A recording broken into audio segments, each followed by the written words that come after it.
Marami na akong naghahamit na mouse pero dito lang talaga ako mas naging komportable.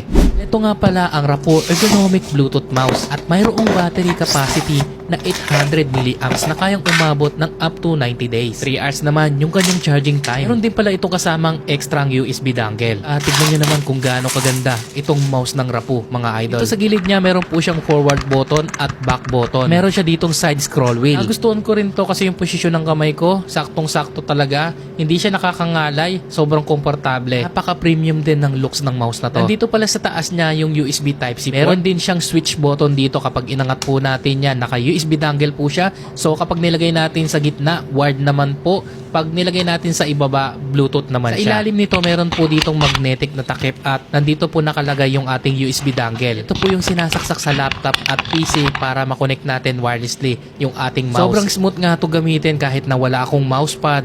Maganda talaga yung pagkakahagod. May adjustable DPI na rin po ito. As napakatahimik na pindutan. Para naman sa mga content creator or mahilig mag-edit, makakatulong talaga tong side wheel na to. O siya, kung gusto mo rin ng ganitong mouse, ilalagay ko na lang to dyan sa yellow basket.